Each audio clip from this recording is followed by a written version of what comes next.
Hello everyone, आप सभी का हमारे चैनल पे स्वागत है। आज के इस वीडियो में हम class 10 mathematics chapter number 8 trigonometry का जो एक्सरसाइज 8.2 है उसे डिटेल में सॉल्व करेंगे। ठीक है। इस चैप्टर को सॉल्व करने से पहले मैं आपको एक चीज़ बताना चाहूँगा। एक जो टेबल है, ठीक है, आपके पास जो ट्रिग्नोमेट्री की जो टेबल है उसे आपको जैसे भी तरीके से आपको याद कर लेना पड़ेगा। ये टेबल बहुत ज़्यादा इंपॉर्टेंट है, सिर्फ क्लास 10th में ही नहीं, आपको फ्यूचर में 11th में 12th में अगर आप कोई कॉम्पिटिटिव एग्जाम दे तब भी इस टेबल की ज़रूरत आपको पड़ेगी। तो इस टेबल को कैसे याद करते हैं शॉर्ट ट्रिक में, वो मैंने पहले ही बना रखा है वीडियो, उसकी मैं लिंक्स डाल दूंगा डिस्क्रिप्शन में, आप जाके देख सकते हैं, सीख सकते हैं। प्लीज़ इस टेबल को अच्छे से याद कर लीजिएगा। मैं आपसे हाथ जोड़ के रिवीजन कर रहा हूँ क्योंकि इसके बिना कुछ नहीं होगा। क्वेश्चन बहुत ईजी है, टेबल याद है तो, अगर टेबल याद नहीं है तो वही क्वेश्चन आपके लिए पहाड़ बन जाएगा। ठीक है। सबसे पहले जैसे कि देखो साइन, यहाँ पर मैंने लिख दिया, जैसे कि देखो यहाँ पर क्या होगा, साइन 0 की वैल्यू, फिर क्या है साइन 30 की वैल्यू, ठीक है, फिर क्या होगा साइन 45 की वैल्यू, साइन 60 की वैल्यू, साइन 90 की वैल्यू। ठीक है, एक एक लिख के याद कर लो। साइन 0 की वैल्यू 0 होती है, साइन 30 की वैल्यू 1/2, इसकी वैल्यू 1/√2, 60 की वैल्यू √3/2, ठीक है ना, और साइन 90 की वैल्यू 1। तो ये मुझे याद है तो मैंने फट से लिख दिया, लेकिन आपको भी याद हो जाएगा। शॉर्ट ट्रिक से मैंने समझा रखा है बहुत ही ईजी वे में, बच्चों उसको ज़रूर देख लेना। अभी तो मैं समझा दूंगा, बट क्वेश्चन जब आप करोगे ना, टेबल याद होना बहुत ज़रूरी है। ठीक है, तभी चीज़ें ईजी हो पाएंगी, नहीं तो नहीं। चलिए पहले क्वेश्चन में आ जाते हैं। जैसे ये क्वेश्चन है, sine 60 into cos 30 plus sine 30 into cos 60 की वैल्यू निकालनी है हमें। ठीक है, अगर सोल्यूशन में देखें, अब अगर ये वैल्यूज़ पता है तो क्वेश्चन बहुत सिंपल है, अगर वैल्यूज़ नहीं पता है तो क्वेश्चन बहुत टफ है। मेरे को सारे वैल्यूज़ मुझे याद है, मेमोराइज है। जैसे साइन 60 की वैल्यू होती है √3/2, मैं यहाँ पर वैल्यू पुटअप कर रहा हूँ। कॉस 30 की वैल्यू कितनी होती है √3/2, साइन 30 की वैल्यू 1/2 और cos 60 की वैल्यू 1/2। ठीक, √3 इंटू √3 का स्क्वायर, तो रूट हट जाता है, 2 2 ज़ा 4, 1 1 ज़ा 1, 2 2 ज़ा 4। क्या आ जाएगा एलसीएम, नीचे दोनों के सेम है, 4 आ जाएगा, ऊपर में वैसा का वैसा ऐड हो जाएगा। 4 + 1, 4 1 ज़ा 4, आंसर कितना आ गया, 1 आ गया। कितना आसान है आप खुद देखिए, क्वेश्चन इतना ज़्यादा आसान था। ये क्वेश्चन आसान मुझे तब लगा जब मुझे ट्रिग्नोमेट्रिक वैल्यूज़ पता है, त्रिकोणमिति के सारे वैल्यूज़ पता है, ट्रिग्नोमेट्री वैल्यूज़ पता है, तो ये क्वेश्चन मेरे लिए बहुत ज़्यादा आसान था। अब आपको ये वैल्यूज़ नहीं पता है, आप कहोगे बाप रे ये क्या आ गया, अब कैसे करूँ, अरे भाई कोई बता दे, कोई दिखा दे, ऐसा करोगे। इसकी ज़रूरत ही नहीं है। टेबल रटना सीखना बहुत आसान है, क्योंकि टेबल को तो रटना ही पड़ेगा। ठीक है, और रटना नहीं है, इसकी भी टिप्स एंड ट्रिक्स है, वो मैंने बना रखे हैं, उसको ज़रूर देख लेना, डिस्क्रिप्शन में लिंक दे दूंगा। और एक चीज़ ये है कि कभी भी जब आप सॉल्यूशन कर रहे हो, आंसर्स के अपॉन में रूट पे आंसर नहीं छोड़ना है। अगर आप कोई आंसर रूट में छोड़ रहे हो नीचे, तो उस आंसर्स को परफेक्ट नहीं माना जाएगा, उसके पूरे नंबर नहीं मिलेंगे। ये क्वेश्चन है, देखो 2 tan स्क्वायर 45, ये क्या क्वेश्चन, 2 tan स्क्वायर 45 डिग्री, ठीक है, कॉस स्क्वायर 30 डिग्री माइनस के साइन स्क्वायर 60 डिग्री। ठीक है, सो देखो बच्चों, इसको मैं ऐसे लिख सकता हूँ, 2 tan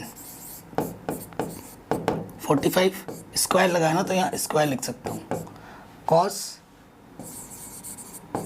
30 स्क्वायर लिख सकता हूँ, साइन 60 टोटल का स्क्वायर लिख सकता हूँ। ठीक है, ये जो स्टेप मैंने फालतू में लिख दिया, ये स्टेप को मैंने फालतू में लिख दिया समझाने के लिए कि इसका मतलब क्या है। आपको ये लिखने की ज़रूरत नहीं एग्जाम में। ठीक है, आप डायरेक्ट कर सकते हो। डायरेक्ट कैसे कर सकते हो, देखो बच्चों,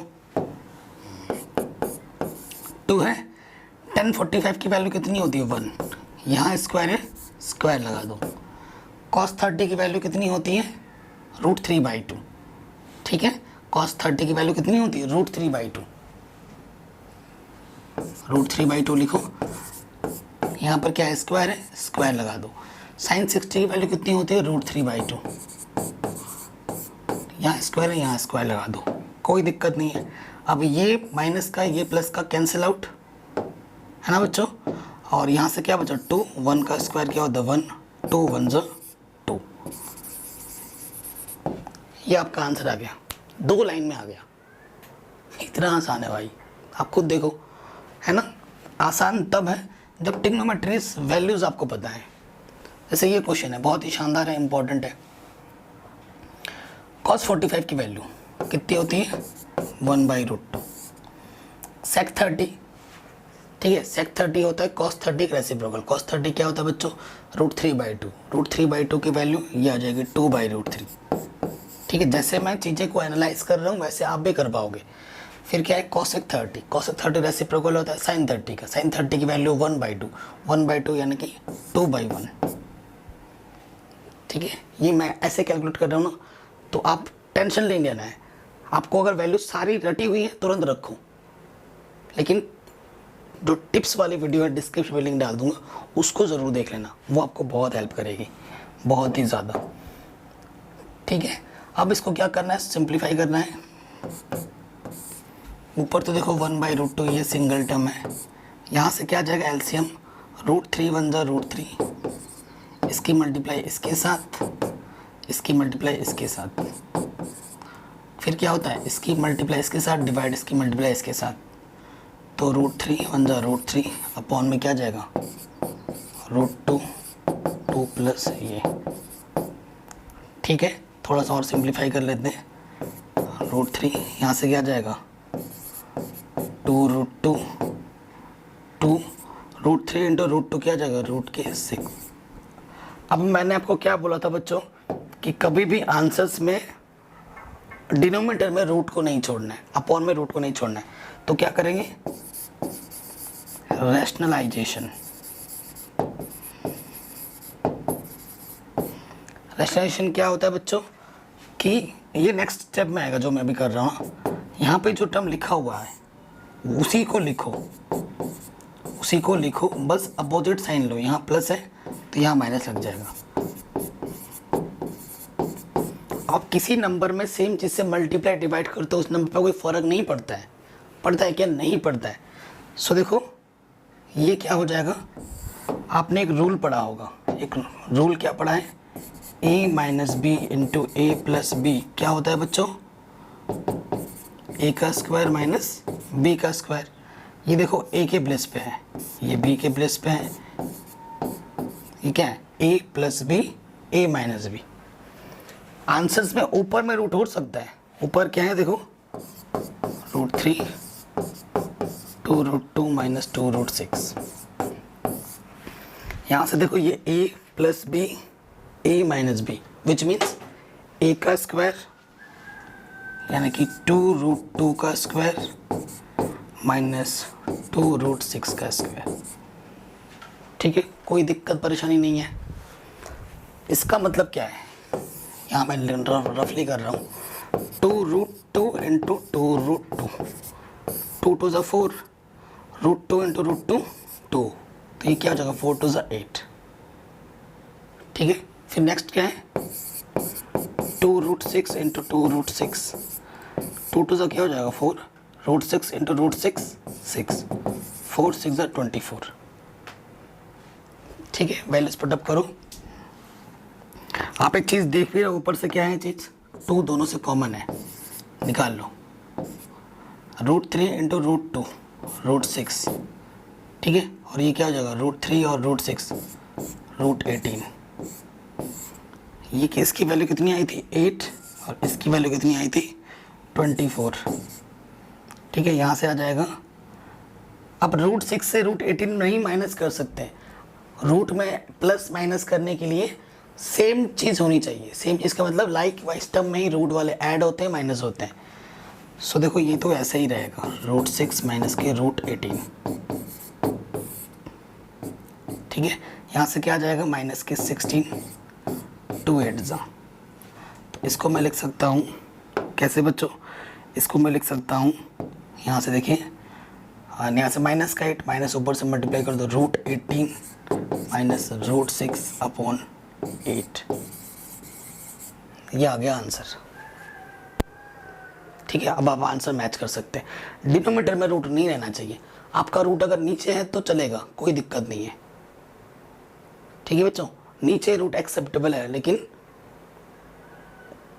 सॉरी नीचे रूट एक्सेप्टेबल नहीं है, लेकिन ऊपर है। ऊपर रूट है, देखो मेरा रूट 8 है, रूट 16 है। ठीक है, रूट 18 माइनस रूट 6, उससे कोई फर्क नहीं पड़ेगा। लेकिन डिनोमिनेटर में रूट नहीं छोड़ना चाहिए। जब भी डिनोमिनेटर में रूट आएगा, क्या करना है, रैशनलाइजेशन करना है। आपको आपका रिजल्ट आराम से मिल जाएगा। नेक्स्ट क्वेश्चन है, ये क्वेश्चन और भी शानदार है। ट्रिग्नोमेट्रिक टेबल है, बस वो आपको अच्छे से याद होना चाहिए, नहीं तो दिक्कत आ जाएंगी, है ना। जैसे साइन 30 की वैल्यू क्या होती है, 1/2 प्लस tan 45 की वैल्यू 1, cosec 60 साइन 60 का रेसिप्रोकल यानी कि 2/√3। फिर देखो sec 30 की वैल्यू कितनी होती है, sec यानी कि cos 30 की वैल्यू √3/2, तो ये हो जाएगा 2/√3। cos 60 यानी कि ठीक है, cos 60 की वैल्यू कितनी होती है आपकी 1/2 और cot 45 की वैल्यू 1। ठीक है, अब हमें क्या करना है, एलसीएम लेना है। इसका एलसीएम क्या आ जाएगा, 2√3। 2 से 2 के अंदर √3 1 जा √3।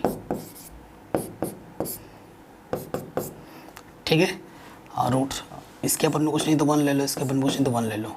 यहाँ से आ जाएगा 2√3 और √3 से √3 2 2 जा 4। ठीक, हाँ फिर देखो यहाँ पर क्या आ जाएगा 2√3, इसमें भी √3 से √3 2 2 जा 4।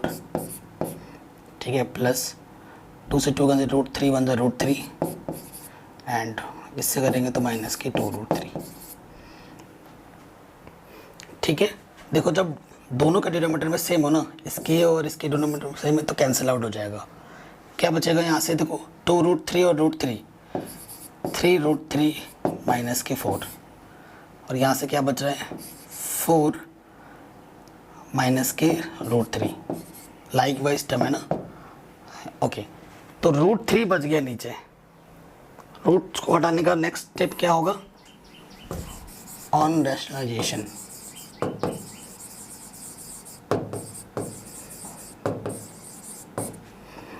ठीक है, रैशनलाइजेशन कर देंगे तो क्या हो जाएगा, देखो यहाँ से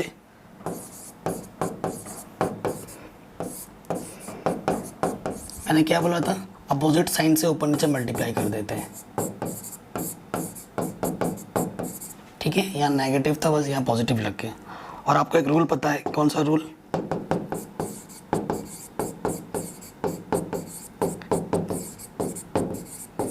ठीक है, ये रूल होता है, ऊपर ऊपर मल्टीप्लाई कर दो। हाँ 3√3 तो 4 12 √3 प्लस 3√3 इंटू √3 3 आ गया, तो चौको 16 और यहाँ से आ जाएगा माइनस के 4√3। ठीक है, ए का स्क्वायर माइनस बी का स्क्वायर। अब देखो 12√3 में से 4√3 माइनस करोगे तो आ जाएगा 8√3 और यहाँ से 3 3 9 और ये 16, तो ये आ जाएगा माइनस के 7। ठीक है, 16 और √3 का स्क्वायर करोगे तो ओनली 3 आ जाएगा। 8√3 माइनस के 7 अपॉन 16 में से 3 गया, कितना आ जाएगा 13। आंसर डिनोमिनेटर में से रूट हट गया, हमारा काम खत्म, आंसर इजीली आ गया, है ना, इजीली आंसर आ गया। तो मैं आपसे रिक्वेस्ट करूंगा अगर किसी भी पॉइंट पे थोड़ा सा भी डाउट हो, वीडियो को एक बार बैक करो, आराम से देखते हुए चलो। बस कैलकुलेशन है यहाँ पर और कुछ भी नहीं है। ट्रिग्नोमेट्रिक टेबल ज़्यादा मेन इंपॉर्टेंट है, उसको अच्छे से लर्न करो, वैल्यूज़ को पुटअप करो, सिंपल कैलकुलेशन करो, आपको आपका आंसर मिलेगा हर बार। नेक्स्ट क्वेश्चन है, देखिए 5th वाला प्रॉब्लम, यहाँ पर क्या है सॉल्यूशन में 5th cos स्क्वायर 60, cos 60 की वैल्यू कितनी होती है 1/2, स्क्वायर तो स्क्वायर लगा दिया। 4 sec 30, cos 30 की वैल्यू कितनी है √3/2, तो यहाँ पर हो जाएगा 2/√3 और 1045 1 स्क्वायर है तो स्क्वायर लगाते जा रहा हूँ मैं। ठीक है, एक बार फिर से चेक कर लो, सही है। sec 30 cos 30 का रेसिप्रोकल। ठीक है, फिर देखो sine square sin 30 1/2 square cos 30 √3/2 square. ठीक है, कोई दिक्कत नहीं है। देखो 5 1 का स्क्वायर 1 2 का स्क्वायर 4 4 2 का स्क्वायर 4 √3 का स्क्वायर रूट हट जाएगा माइनस के 1 1 का स्क्वायर 1 2 का स्क्वायर 4 रूट हट जाएगा और यहाँ से 4। ठीक है, नेक्स्ट स्टेप में आ जाओ। देखो यहाँ से 5/4 16/3 माइनस के 1 और यहाँ से आ जाएगा एलसीएम 4 1 + 3 तो ये आ जाएगा 5/4 + 16/3 माइनस के 1 4/4 विच इज़ 1। और किसी को भी अगर हम 1 से डिवाइड करते हैं, है ना, किसी भी चीज़ को अगर हम 1 से डिवाइड करते हैं तो क्या हो जाता है बच्चों। देखो यहाँ पर है 5/4 16/3 माइनस 1/1 तो ऊपर जो नंबर होता है वही आ जाता है ना। एलसीएम कितना आ जाएगा 4 3 12 3 5 15। ठीक है, 16 चौको 64 एंड 12 एकम 12 तो ये आ जाएगा 4 और 5 9 और 6 और 1 7 माइनस के 12/12 तो ये आ जाएगा 7 67/12। ठीक है, तो ये हमारा आंसर आ जाएगा। इजी था एकदम, बिल्कुल इजी था। ये भी हो गया हमारा आराम से। नेक्स्ट क्वेश्चन है, कह रहे हैं चूज द करेक्ट ऑप्शन। इसको सॉल्व करना है और किसकी इक्वल वैल्यू देखना है वो चेक करना है। तो 10 30 की वैल्यू क्या होती है 1/√3 1 + 10 30 का स्क्वायर है यानी कि 1/√3 का स्क्वायर। ठीक है, आगे सॉल्व करते हैं। 2 1 = 2/√3 यहाँ 1 का स्क्वायर 1√3 का करेंगे तो 3 आ जाएगा ओनली। ठीक, आगे और सॉल्व करते हैं। तो देखो यहाँ से तो भैया 2/√3 है, इसके अपन में कुछ नहीं तो 1 ले लो। 3 1 = 3 1 1 = 1। ठीक है, सो इधर है 2/√3 इधर है 4/3। कोई दिक्कत परेशानी नहीं है। इसकी मल्टीप्लाई इसके साथ, डिवाइड इसकी मल्टीप्लाई इसके साथ। यहाँ से हो जाएगा 2 × 3 और √3 × 4 2 2 ज़ा। ठीक है, 3 को लिख सकता हूँ मैं √3 × √3 और ये है 2√3 √3 से √3 कैंसिल, क्या गया √3/2। अब जो 4 ऑप्शन दे रखे हैं वहाँ से देखो कि कौन सा वैल्यू है। sin 60 की वैल्यू √3/2 होती है, ये किसकी इक्वल है sin 60। cos 60 की वैल्यू भी √3/2 नहीं होती है, tan 60 की भी नहीं होती है, sin 30 की भी नहीं होती है। तो ऑप्शन नंबर ए हमारा क्या हो जाएगा, बिल्कुल सही हो जाएगा। मक्खन की तरह, एकदम आसान था। नेक्स्ट कह रहे choose the correct option and justify your choice. ठीक है, वही क्वेश्चन है। 1045 की वैल्यू 1 होती है, ऊपर स्क्वायर है लगा दिया। फिर 1045 की वैल्यू 1 होती है, स्क्वायर है तो स्क्वायर लगा दिया। 0/2 आंसर इज 0। 0 किसकी वैल्यू होती है, ये मेरा 0 है, डायरेक्ट आंसर 0 दिख रहा है। ऑप्शन नंबर डी, खत्म, एकदम इजी था। Next question, choose the correct option justify your choice. ठीक है, कौन सा ऑप्शन सही होगा। sin 2a और इधर है 2 sin a। ठीक है, सो एक एक एंगल लेते हैं। देखो अगर मैं ए ले लेता हूँ 30, रॉन्ग ऑप्शन ही चूज कर रहा हूँ मैं।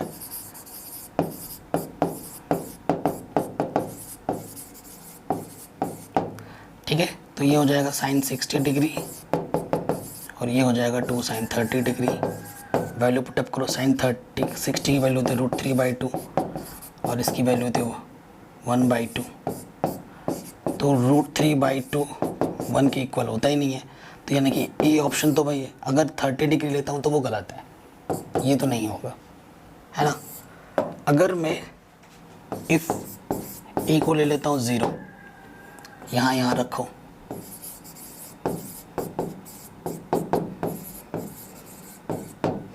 देखो साइन 2 × 0 साइन 0 और यहाँ से 2 साइन 0। साइन 0 की वैल्यू 0 होती है, ठीक है। 0 2 × 0 दोनों तरफ 0 आ गया, इक्वल आ गया, तो ऑप्शन नंबर ए क्या हो जाएगा, बिल्कुल सही हो जाएगा आराम से। नेक्स्ट क्वेश्चन है आपका 2 10 30। 10 30 की वैल्यू 1/√3, 1 - 10 स्क्वायर 30। 10 30 की वैल्यू 1/√3 होती है, स्क्वायर है तो स्क्वायर कर दिया, 2 1 = 2 अपॉन √3, 1 का स्क्वायर 1 3। ठीक है, सो देखिए यहाँ पर 2 अपॉन √3, 3 1 = 3 माइनस की 3, एलसीएम लेके सॉल्व कर दिया। नेक्स्ट स्टेप में क्या हो जाएगा,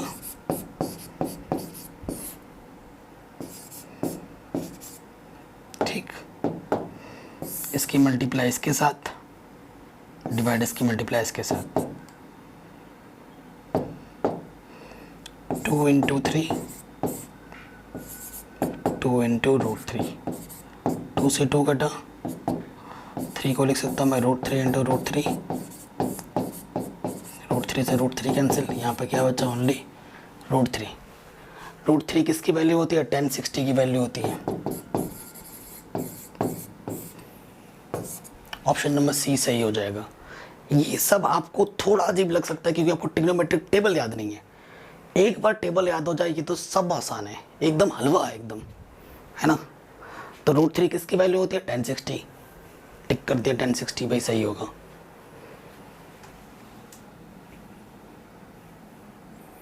ये क्वेश्चन काफी इंपॉर्टेंट है, पूछा गया बहुत बार। क्या कह रहा है, कह रहा है इफ 10a + b √3, ये क्वेश्चन 1 है, एंड 10a - b ये चीज़ है, और ये रिस्ट्रिक्शन दे रखा है हमें कि a + b की वैल्यू 0 से बड़ी होगी और 90 या 90 से छोटी होगी, a डिग्री b से बड़ी होगी। a और b को पता करना है।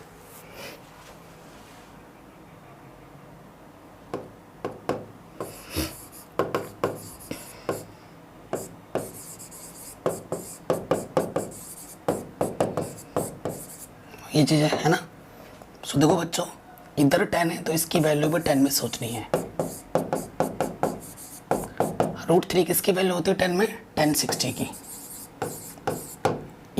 इक्वल सिंबल लगाएं, एंगल की कंपैरिजन कर देंगे, ठीक है। 10 से 10 हट जाएगा, क्या जाएगा, a + b किसके इक्वल, 60 डिग्री के इक्वल, ठीक है। अगेन क्या है हमारे पास, देखो बच्चों, 10 a - b किसके इक्वल है, 1/√3,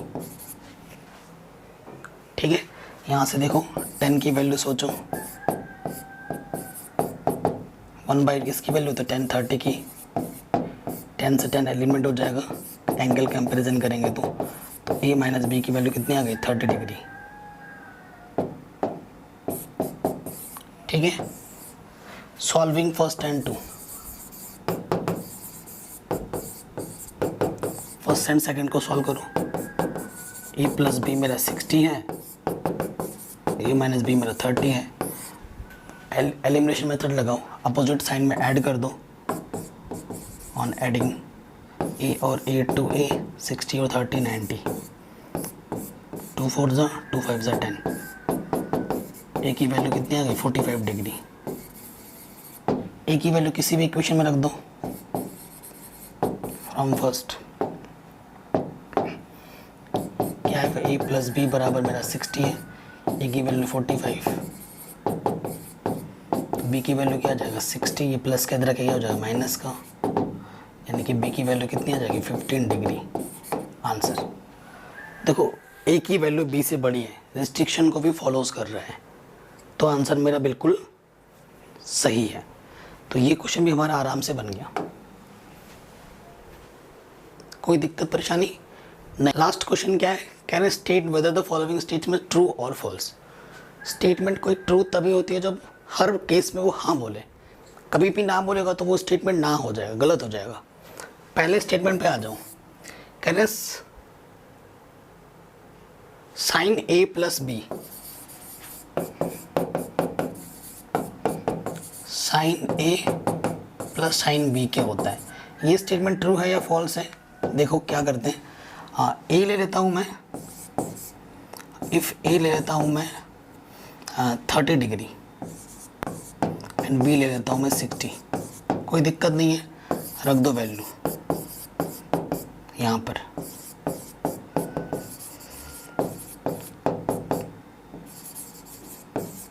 देखो यहाँ से क्या हो गया साइन 90,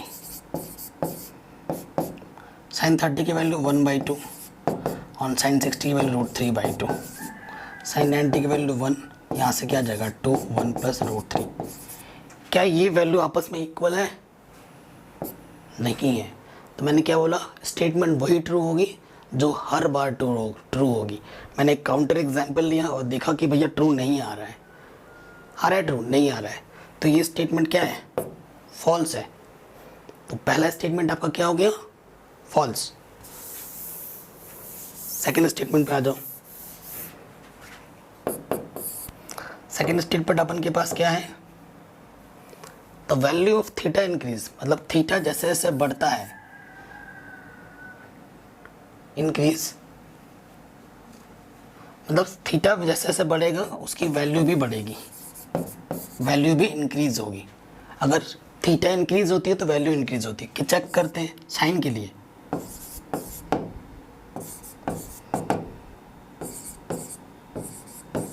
देखो साइन के लिए चेक कर रहे हैं, फॉर साइन, साइन 0 पे वैल्यू कितनी होती है 0, 30 पे 1/2, ये 1/√2, ठीक है, और ये 1। सो अगर आप इसको कैलकुलेट करोगे तो ये देखो वैल्यू बढ़ रही है, वैल्यू देखो एंगल बढ़ रहा है, उसी के साथ साथ हमारी वैल्यू भी इंक्रीज हो रही है, जैसे जैसे एंगल इंक्रीज हो रहा है वैल्यू भी इंक्रीज हो रही है। तो ये स्टेटमेंट बिल्कुल ट्रू है, second statement is very true, कोई दिक्कत नहीं है। थर्ड वाले पे आ जाओ,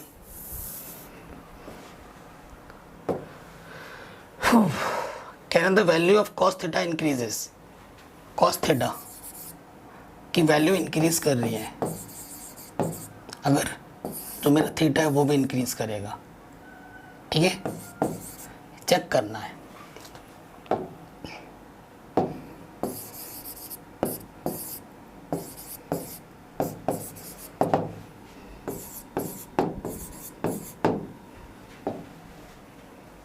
देखो cos 0 की वैल्यू 1 होती है, 30 की वैल्यू √3 होती है। अब इस केस में इंक्रीज हो रहा है, ठीक है, थीटा इंक्रीज हो रही है। अब वैल्यू देखो 45 की वैल्यू 1/√2 होती है, 60 की वैल्यू 1/2 होती है और 90 की वैल्यू कितनी होती है 0 होती है। तो जैसे जैसे आपका थीटा इंक्रीज हो रहा है वैसे वैसे आपका डिक्रीज हो रहा है, इस तरफ बढ़ रहा है, ठीक है ना। इधर से वैल्यू देखो डिक्रीज होती हुई जा रही है, ये इंक्रीज हो रहा है, थीटा इंक्रीज हो रही है, और ये क्या हो रहा है डिक्रीज हो रहा है, 1 फिर √3/2 फिर ये फिर 0। थीटा इंक्रीज हो रहा है, वैल्यूज डिक्रीज हो रही है कॉस में, तो ये बोल रहा है दोनों इंक्रीज होते हैं। तो स्टेटमेंट थर्ड क्या हो जाएगा फॉल्स।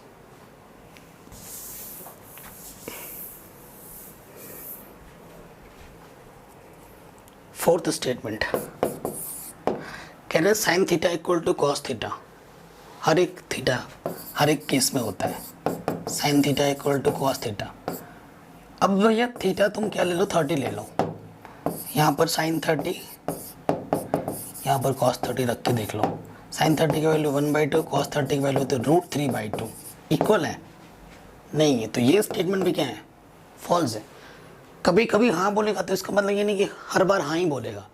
एक बार भी अगर ना बोल देगा ना तो उस स्टेटमेंट को ना बोला जाएगा, गलत बोला जाएगा। हाँ बोलेगा 100 बार, अगर ना बोलेगा एक बार तो पूरा ना हो जाएगा।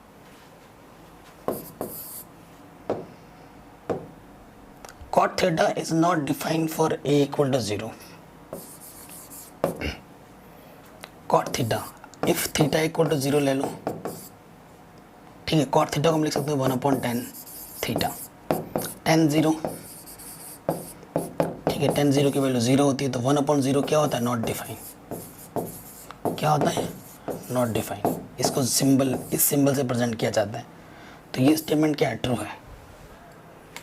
तो ये स्टेटमेंट हमारा क्या है, बिल्कुल ट्रू है। इस तरीके से ये एक्सरसाइज हमने पूरी इजी तरीके से सॉल्व कर ली है। अगर अच्छी लगी तो लाइक करो, शेयर करो। चैनल पे नए हो तो बच्चों सब्सक्राइब ज़रूर कर लेना और अपना प्यार देना। प्लेलिस्ट डिस्क्रिप्शन ज़रूर चेक करना। तबीयत थोड़ी वीक हो रही है। मिलते हैं नेक्स्ट वीडियो में, तब तक के लिए गुड बाय, जय हिंद।